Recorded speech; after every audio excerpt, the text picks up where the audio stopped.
Do you see yourself in Leah? I see myself in her a lot. Yung pagiging naive niya, yung pagiging lost in love. My biggest achievement has been to uphold the legacy of our last name. Pero gusto ko rin po ma-experience kung babalik ako ng drama ulit, maging kontrabida.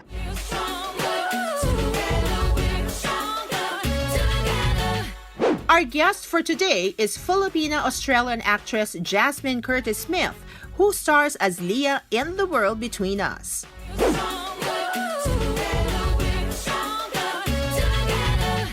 Hi Jasmine, and welcome to Stronger Together, the Pinoy TV podcast. Unang-una, kumusta? Kumusta ang family mo in Australia? And do you get to stay in touch with them? Thanks, Miss Tony, for having me here. I'm well. I've been keeping busy here in the Philippines with taping.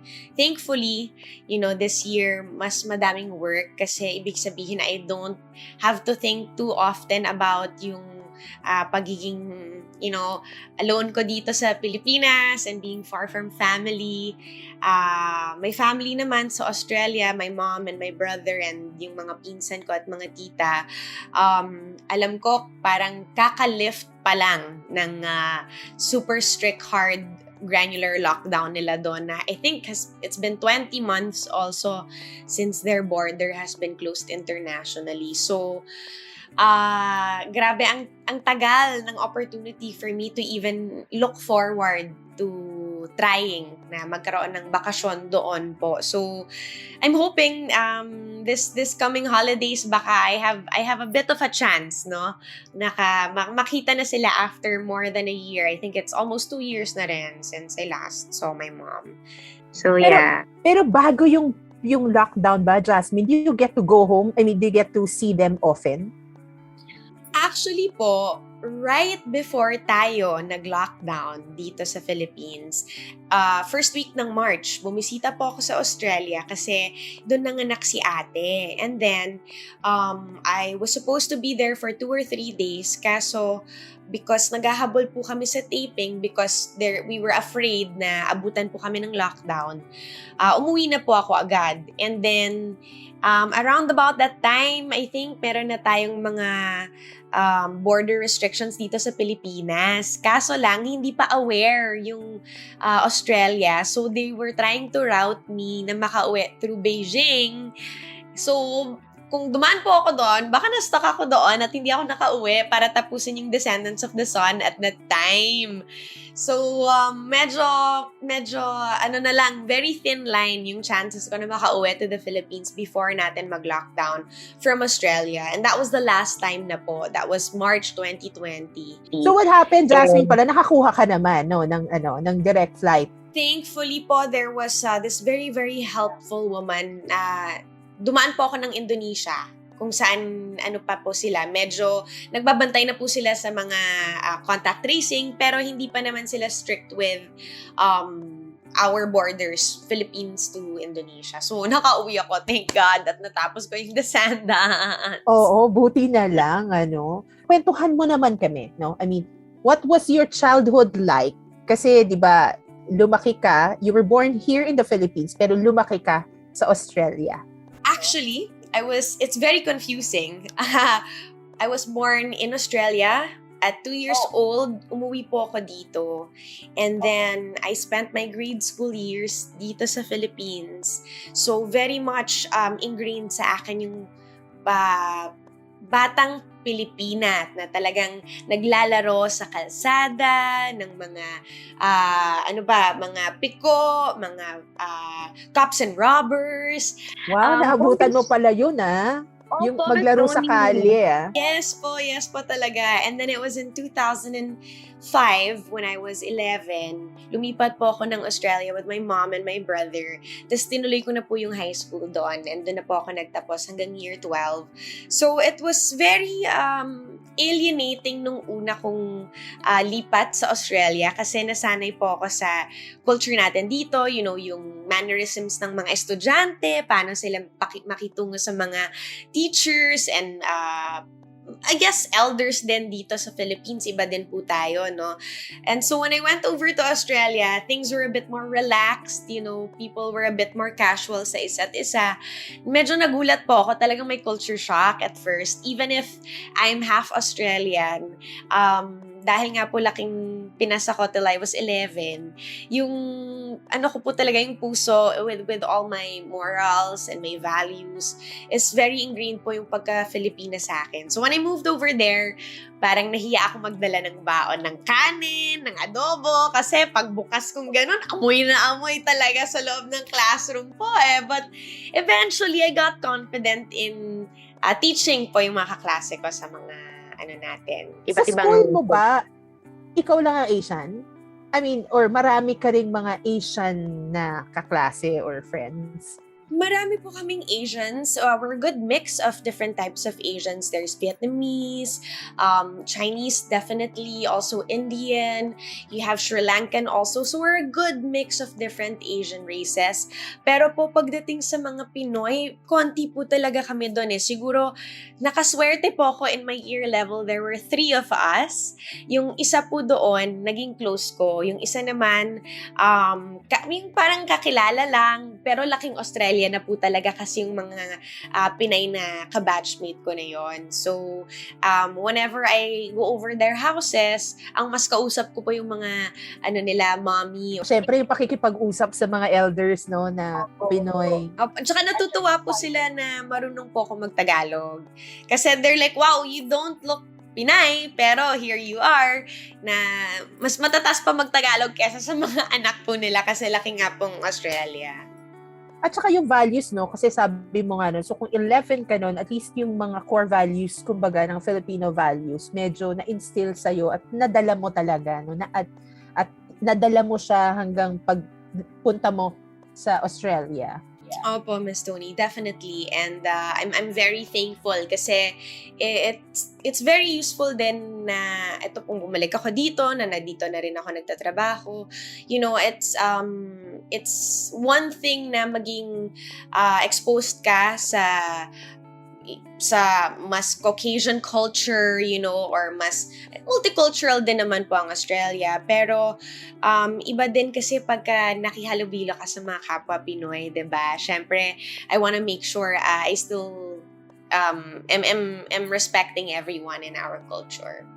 Pero at that age ba, Jasmine, meron din bang mga discrimination, bullying sa mga, Asians? Have you experienced that? Or not in particular sa'yo? Definitely yung mga classmates ko who were more visibly Asian with their features, sila po usually yung mga nabubully. And ako, I'm thankful because I got along with a lot of the different types of races that I was friends with in terms of, their backgrounds and their culture. So, kapag po meron akong na encounter, even if it's not ako yung nabubully, I try to, nakikialam po ako pagka sa mga ganung bagay, and I try to stand up because being a half Australian, half Filipina, alam ko po yung identity crisis na nararamdaman ng mga bagong lipat sa Australia, or kumbaga yung mga taong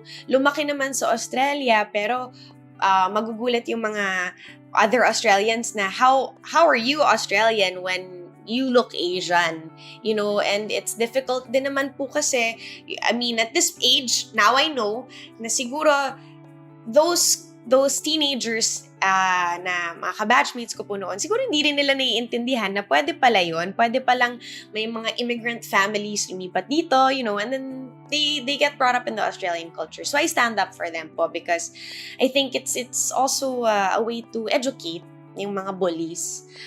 Not just, you can't bully them back, you have to teach them so that they understand why it's wrong. So yun po, eventually, okay, maganda po yung batch ko. Hardly no racists there in my batch. I'm so grateful. Buti naman. At saka I'm sure na appreciate nila yon, Jasmine, na you standing up for them. Ano yung mga distinct na tumatak sa'yo na pagpapalaki, upbringing, disiplina, na pagdidisiplina sa inyo nung bata kayo? For me po kasi, I think it has a lot to do with my dad was the big disciplinarian sa family namin. So, he was born in the 40s. So, ano niya po siguro, yung culture nila, opo, super old school. And he was the type na kapag po kumakain kami, kailangan you finish talaga lahat ng laman ng plato mo. And if hindi mo kaya, he will wait. He will be patient with you. Hindi kanya papagalitan, hindi kanya ipaparamdam na galit siya or may tension. Pero he'll sit there and then he had this thing where he would say, open, and then you put the food inside, chew, and then he will wait, you chew, and he's watching you, and then he'll wait until you swallow the food. And then you have to show him na talagang until you finish your whole plate. So, ganun po yung discipline ng daddy ko. He's also a lawyer, so I think it comes with the background na rin of his profession. But with my mom, she was very laid back. She was very much your friend, the one that you could go to and tell your secrets to and share mga things you were getting up to in high school. Cowboy si Mami, kumbaga mas friendly. Balanced sila. Yes, they were a good balance. And I have to say, si ate rin kasi talaga was a big influence sa akin in terms of my values and how I am today. Pati po yung taste ko sa music, sa iba't ibang bagay. Si ate rin po talaga, she really stood up as a parent at some point. Lalo na po nung lumipat ako dito sa Philippines to start working. I was 17 or 18, just turned 18 when I had moved here. So she was very on hands and talagang strict nga talaga. I mean, the first few articles about me when I was launched was, gaano ba kabantay sarado yung ate mo sa'yo? Di ba middle child ka, Jasmine, no? So, hindi ka ba, yung iba kasi sabi nila mahirap pag middle child ka. Ikaw ba nagkaroon ka ng gano'n? Did you feel that? Or hindi? Or were you the favorite? Hindi naman din po, Miss Tony. I think kasi with my family, we're a very complex but easygoing family. We're big. We're a number of 12 in total, no? And I never really felt like my favoritism in the family. Siguro po, I always knew kasi that I understood that my sister's job required a lot of attention. So that never made me feel like, bakit ako, hindi ako, napapansin. But everyone always felt like, ganun po yung mararamdaman ko or di ko ba nagsiselos na, but I was like, okay lang. Kasi actually, I love being my sister's fan. I enjoyed it so much, Miss Tony. And even my brother and my mom, the whole family. Kasi I think, in any family, kapag meron pong mauunang maging celebrity or mas well-known public figure, everyone is really behind that person. So, when it got to my chance naman na maging start working, to start feeling like an adult, everyone was behind me also. And growing up, parang nagkaroon kasi kami ng seasons with our parents because we have 9 years apart. So there was never a chance to really feel like kulang yung attention sa akin. Kwento mo nga si ate. So, siya ba ang nag-influence sa'yo na maging artista o pumasok din sa showbiz? O have you always wanted to be an actress? Neither of those po actually, Miss Tony. I just wanted to earn money to begin with. In all honesty, I wanted to earn money because I wanted to buy my mom a car and I felt like agad yung iba. Gamit lang, car agad. Car agad. Because, gusto ko na po talagang magsimulang mag-part-time job sa Australia bilang student. Because it was normal for students to have a part-time job.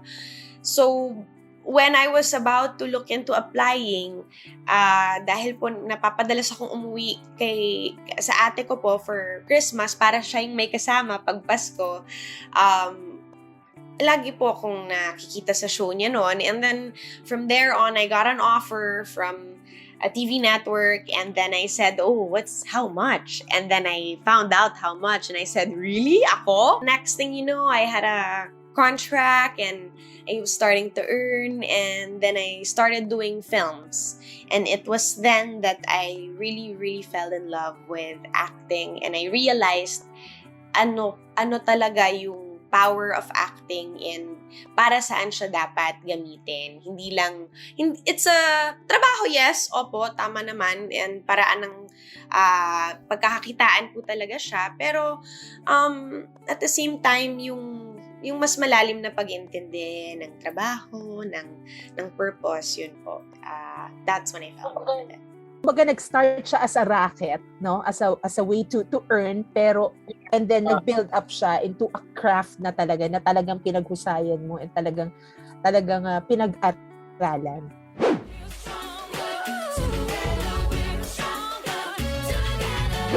Before we continue with our conversation with Jasmine, let's hear from our sponsors. Ang mga Kapuso shows mapapanood at mapapakinggan din abroad via GMA Pinoy TV, GMA Live TV, at GMA News TV channels. Para mag-subscribe, visit www.gmapinoytv.com. Follow us at GMA Pinoy TV on Facebook, Twitter, Instagram, YouTube, Viber, and TikTok for the latest updates on Kapuso programs, artists, events, promos, and more. Salamat, Kapuso!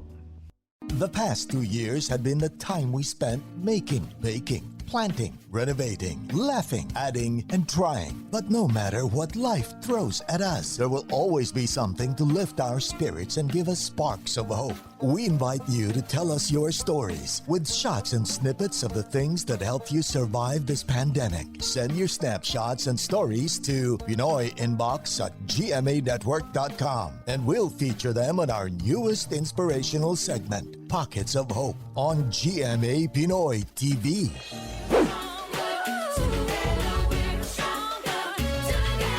We're back! Let's talk about Jasmine's dream role and the return of her series, The World Between Us, on GMA Pinoy TV. Sa ate Ann mo, iba yung lane ninyo, no, Jasmine, no? Magkaiba kasi kayo ng lane. Ikaw kasi mas napunta ka rin sa, you won awards and then you started doing independent films also aside from mainstream. Curious kami saan nag-start yun. Kasi parang when you say, sa akin when you say Jasmine, mas nakikita kita doon sa lane na yun no? Sa independent. So, how did you come across that? Kasi alam naman natin, ang independent films, they don't pay as much as, yung sa mainstream movies diba? Yeah. So, paano nagsimula yun? At you do both. But in terms of, siguro start muna tayo, independent films, how did that come about? It started back in 2013. I lined up for an audition in Cinemalaya. They were having auditions for that year, and my manager at the time just opened the idea to me kung gusto ko po bang sumali. So, sabi ko, sure, why not? I think naman, let's find all avenues to earn and to act. Why not, diba? So, when I auditioned there, I lined up amongst the other auditionees and tinanong po ako ng mga producers kasi po, lahat sila nakahilera yan. And then, ang dami po namin nakapila that day. I think it was a whole day process and bandang hapon na po ako natawag. Tapos, pagpila ko po doon, pasok po kayo ng kwarto. I think there's about 10 of you that gets called in.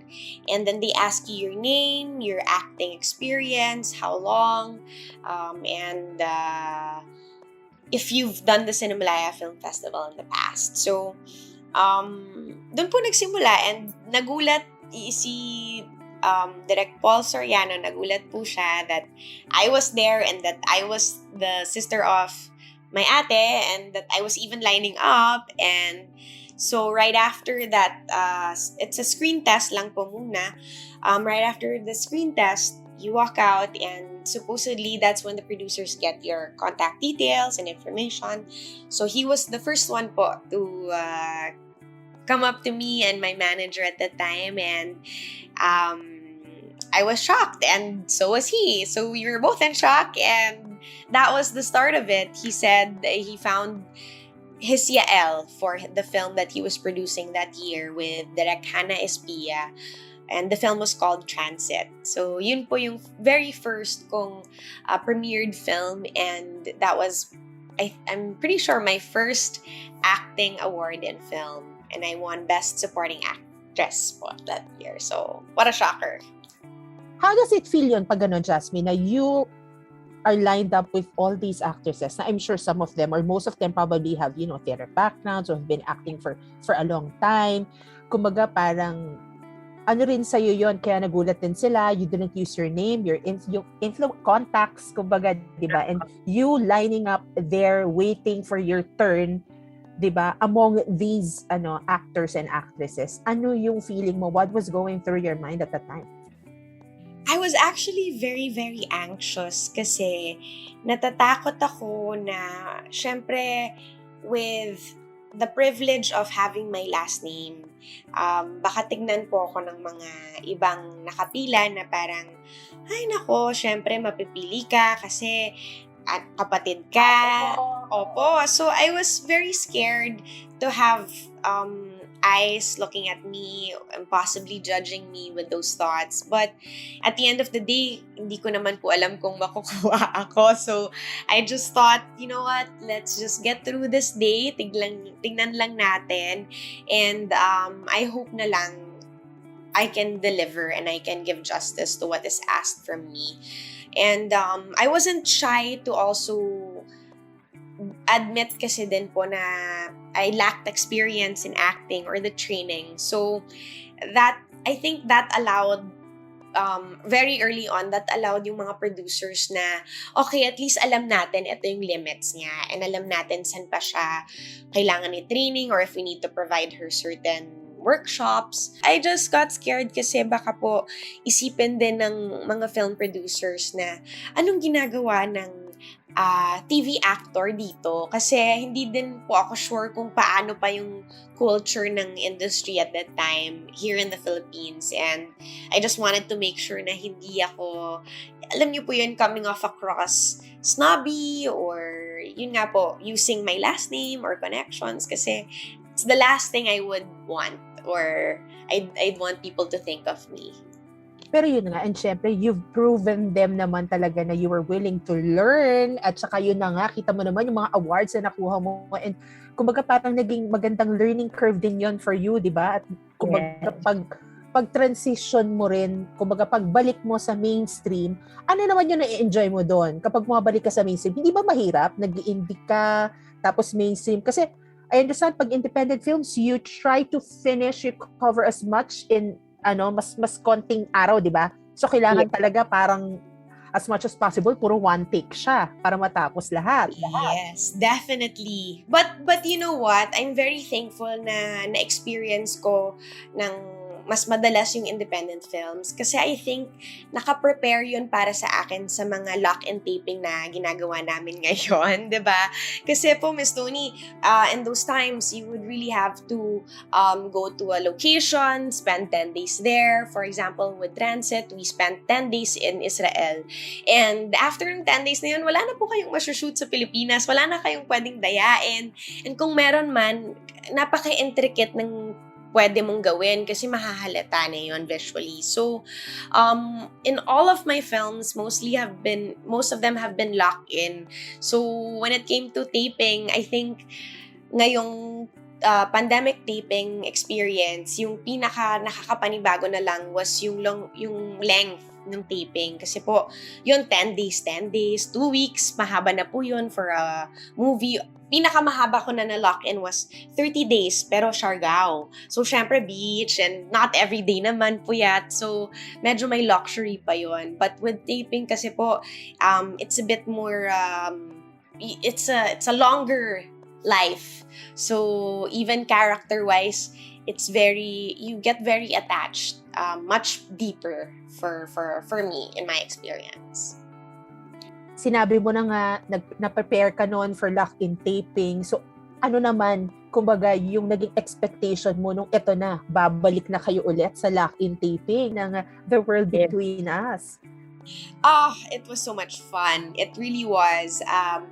Napaka-thankful ko kasi all of us in the cast got along so well, and at the same time, everyone had the same goal, which is to put in their best effort pagdating sa taping and talagang make it look good visually, make it feel good.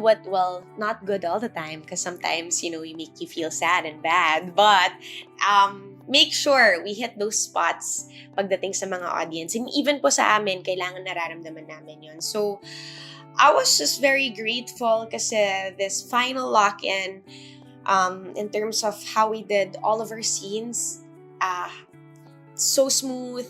Everyone was 100% all in and helpful sa isa't isa emotionally. Kung meron po kaming mga araw na medyo mas mabigat, for example, I think it was one day, may isang gabi po kami nag-shoot, ako po, si Sid, and si Alden.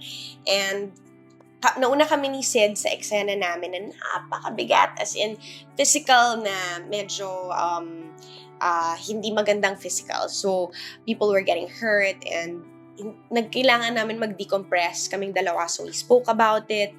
And then si Alden kasi yung papasok and he has to acknowledge everything happening in the scene.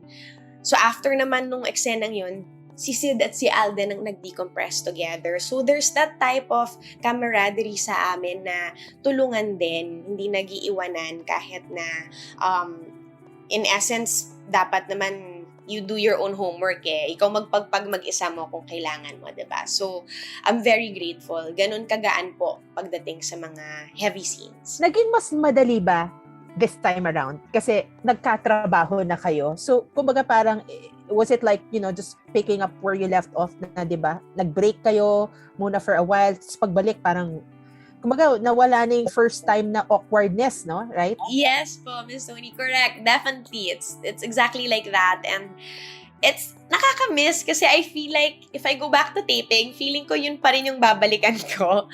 And parang yun yung gusto kong balikan kasi nakasanayan ko na siya. So, in a way, you end up wishing sana parang office job to, no? Na ito yung lagi kong papasukan na trabaho, ito yung office ko lagi, it's the world between us, and ito lagi yung mga office mates ko. It's not a 9 to 5, so medyo sepangs agad kami, ngayong magkakahiwalay na kami. But all good, kasi right after naman po, we still have a group chat that's still ongoing, that we're all still talking. Nagpaplano kami ng mga barbecue nights, mga wine nights. So, it goes beyond, I think this is a cast that goes beyond taping po. And it's a good thing. At saka iba nga yung time na nag-taping din kayo, ito yung kasagsagan na we have very active cases here then also. So, can you explain to us yung kaba nyo, worry nyo na, di ba, yung having, and then nag-season break kayo also dahil din sa pandemic. So, paano yun in terms of that? Because I suppose it's yung, kumbaga, yung mental state ninyo also. Yes. Sabi mo nga may thread kayo. How do you, how did you cope with it? For the most of us, well, everyone was very honest with each other, and I'm very thankful because with our production, they were so understanding and they were open ears. Anytime meron po kaming concern or meron kaming nararamdaman, you had to be honest with each other. So, when it came to discomfort nung time po na tumataas yung cases, from the actors to the executives, right up to the big bosses, to the offices, everyone was all ears and listened. And that's when we all decided that I think it's better that we all, take a break muna, and then, let's ensure everyone's safety. And naging magandang din po pala, naging magandang break din yun for most of us, because a lot of the people sa set namin, from the crew to the production staff, were able to get their first doses in that 1 month break. So, what an amazing blessing. And then po, nung bumalik kami sa set naman, praise God, kasi there are very strict protocols for the ones who got their first doses na hindi na po umabot, mag second dose bago pumasok. second dose pa rin, even with work ongoing. Kasi that's one thing po that we want to prioritize is everyone's health, everyone's wellness. So, kung meron pong pending na second dose, they scheduled it so well and so smoothly na work went on, nothing stopped when we came back na po for our final cycle, and dire-diretso na po yung taping namin nun. So, I'm just glad kasi po I think we're one of the sets or in productions that have had no cases at all. If wala po akong narinig, wala pong nakarating sa producers namin, and it's been smooth sailing. So I'm just so happy. Tsaka nakatulong yun kasi syempre kung ganun yun, as in you're comfortable with, your kumbaga yung mga katrabaho mo and then lahat, and it makes you focus more on your acting at saka yung mga kailangan ninyong gawin para matapos. No? Yes. So,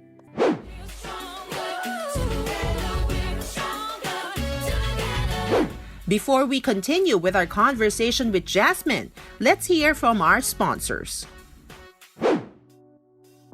Ang mga Kapuso shows mapapanood at mapapakinggan din abroad via GMA Pinoy TV, GMA Live TV, at GMA News TV channels. Para mag-subscribe, visit www.gmapinoytv.com. Follow us at GMA Pinoy TV on Facebook, Twitter, Instagram, YouTube, Viber, and TikTok for the latest updates on Kapuso programs, artists, events, promos, and more. Salamat, Kapuso! The past 2 years had been the time we spent making, baking, planting, renovating, laughing, adding, and trying. But no matter what life throws at us, there will always be something to lift our spirits and give us sparks of hope. We invite you to tell us your stories with shots and snippets of the things that helped you survive this pandemic. Send your snapshots and stories to Pinoy inbox at gmanetwork.com, and we'll feature them on our newest inspirational segment, Pockets of Hope, on GMA Pinoy TV.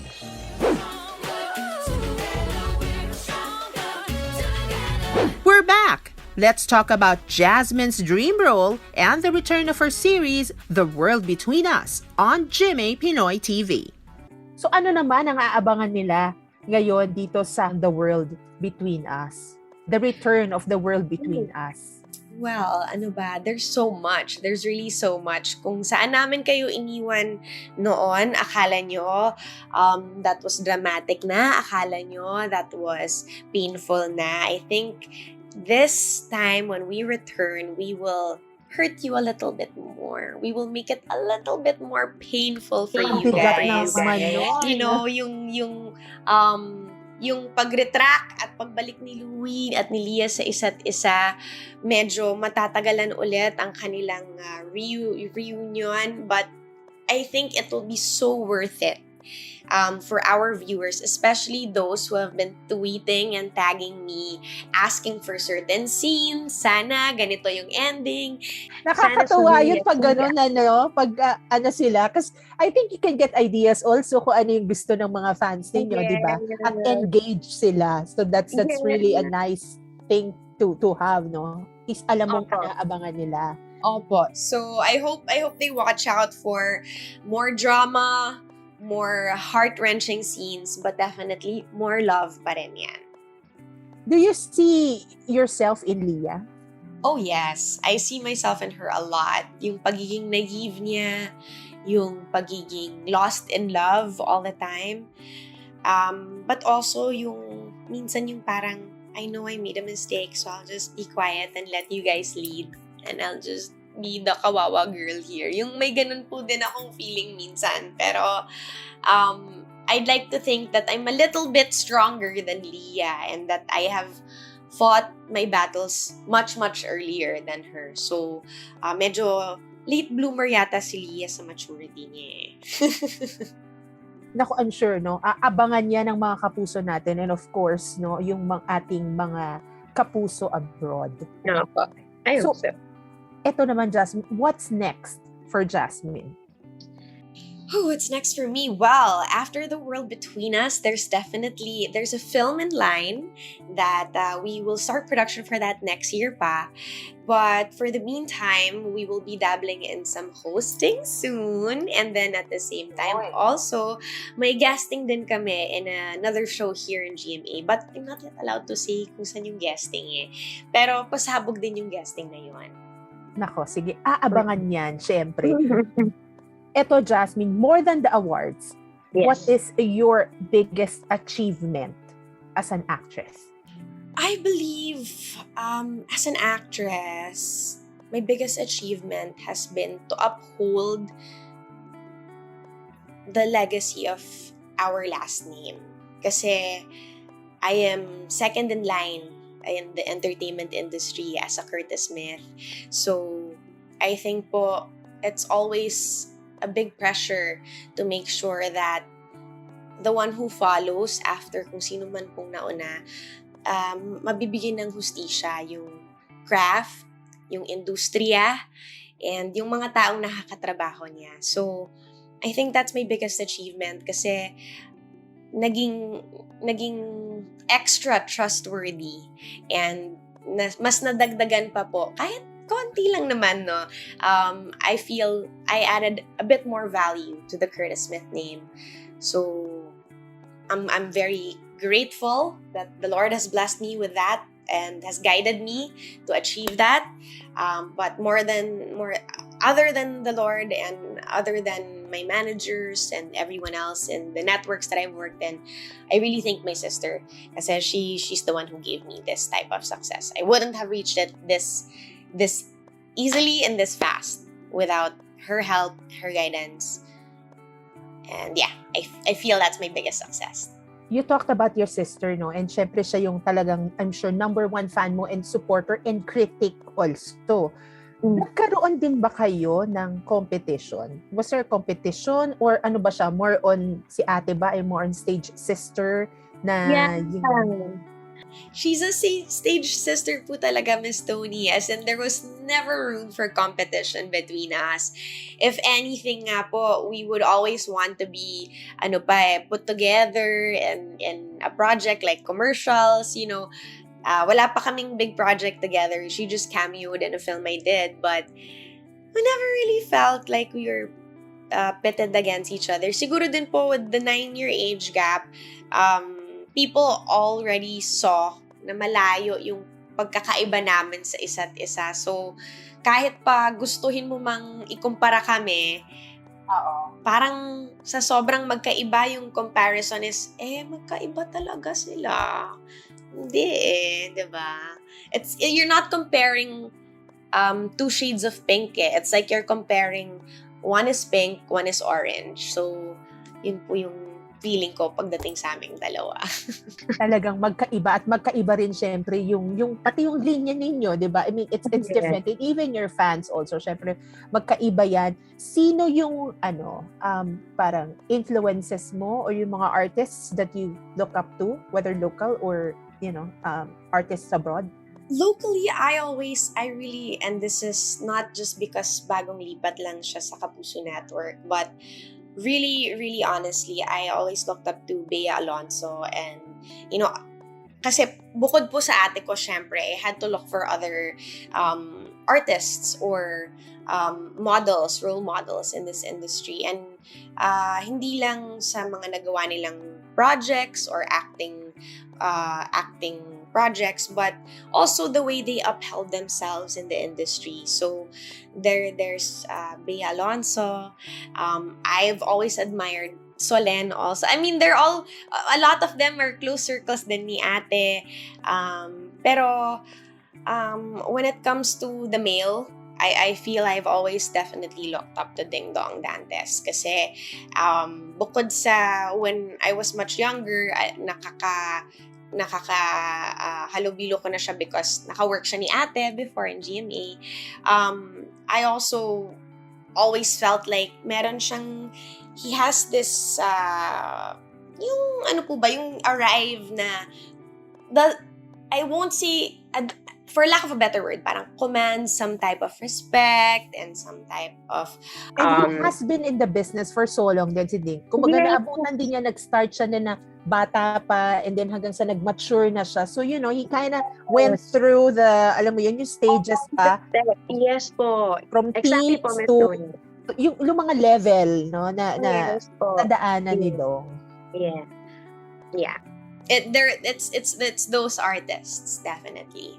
Ito na lang, lastly, Jasmine, ano pa ang roles na gusto mong gawin? Whether it be roles sa TV or movie, ano yung parang next level up challenge for you? Or kahit hindi challenge, ano yung mga gusto mo pang gawing project in terms of acting and then hosting also? Ano yung mga dream projects mo pa? Ako po kasi laging nalalagay sa drama. So, gusto ko sanang ma-experience yung mga iba't ibang genre. Lagi po kasing drama or horror. Yun po yung pag I look back noon, mga pelikula ko or mga TV guestings, lagi pong ganun. So, hopefully in the future, I can explore more sa rom-com, comedy, talagang pure comedy, maybe baka may talent pala akong magpatawa, I don't know. Feeling ko naman lahat ng role magagawa mo. Sana po, Miss Tony. We'll see soon if baka may chance po akong magpatawa. Maybe I have it in me somewhere.